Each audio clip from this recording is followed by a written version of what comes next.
In a small village nestled between rolling hills and vast farmlands lived Kofi, a young man known for his diligence and quiet ambition.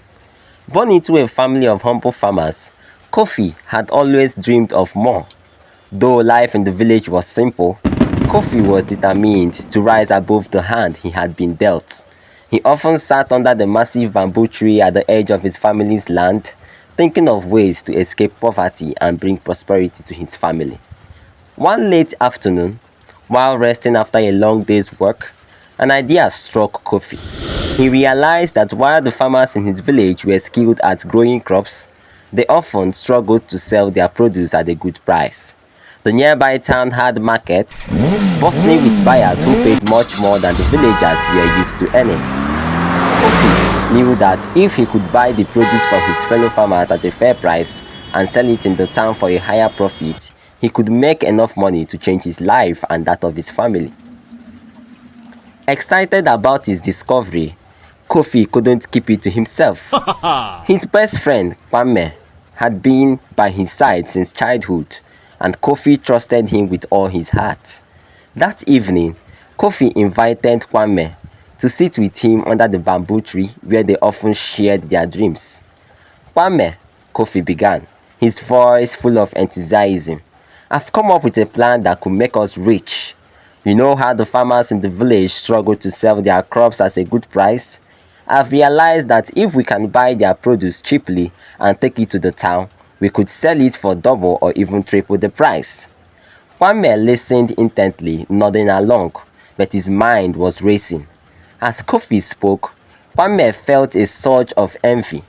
Though they were best friends, Kwame had always secretly resented the way Kofi seemed to think bigger dreams and larger dreams. Now this plan, so simple yet brilliant, could be his way to get ahead. But he knew he couldn't act too hastily. He smiled at Kofi and said, "That's an amazing idea, my friend. I'm with you all the way." Kofi felt relieved. With Kwame's support, he believed they could build something great together. Little did he know Kwame had already made up his mind to betray him. The next morning, long before sunrise, Kwame slipped out of the village. While Kofi was still preparing for the day, Kwame made his way to the nearby town, using a small stash of savings he had been hiding. Once there, Kwame sought out his uncle, a man known for his connections in the town market. He borrowed money from his uncle under the pretense of starting a small business and immediately began executing the very plan Kofi had shared with him.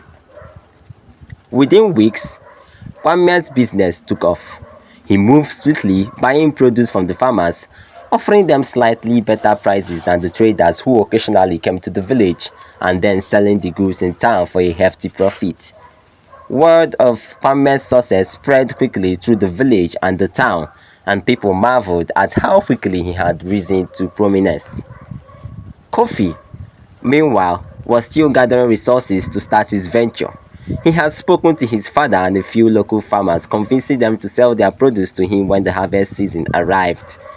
He had also saved a little money from his farm work, hoping to invest it in his new business.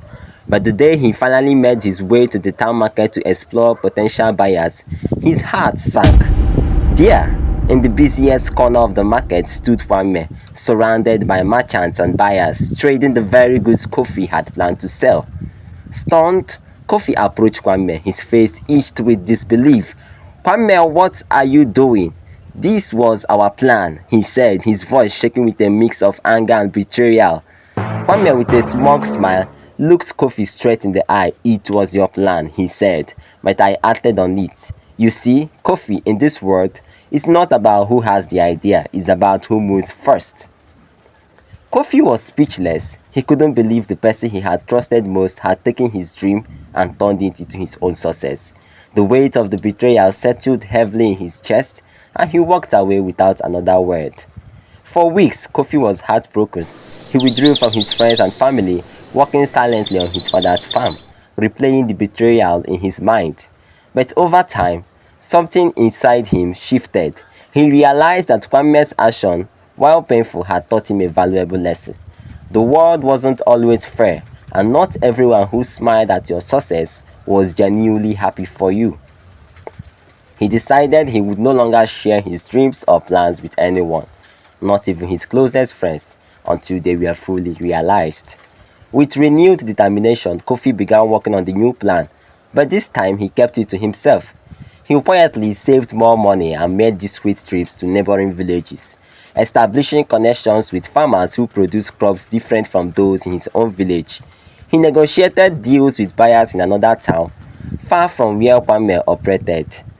Slowly but surely, Kofi built his business in the shadows, learning from every step Kwame had taken and improving on it. Months passed, and while Kwame had grown comfortable in his newfound wealth, Kofi's quiet hustle began to bear fruit. His network of farmers and buyers expanded, and soon he was trading in high-demand crops that Kwame had overlooked. By the time Kofi made his first appearance in the market, his business was not only flourishing, but also outpacing Kwame's in terms of quality and profit. One day, the two crossed paths in the market. Kwame, now used to be the center of attention, barely recognized Kofi as he arrived with carts of fresh produce, surrounded by eager buyers. But when he realized that Kofi's business had grown even bigger than his smile faded. Kofi, however, simply nodded at Kwame, no longer feeling the bitterness that had once consumed him. He had learned to trust in his own journey and not to be weighed down by betrayal. The moral of the story: never announce your plans prematurely. Not everyone who hears your dream will wish you well. Sometimes, success is best built in silence and celebrated in its own time. Thank you for watching. Please, if you enjoyed my video, don't forget to subscribe to this channel if you haven't, in order to get notified when we upload our subsequent videos, and give me a thumbs up, a like, hit the like button. Thank you so much.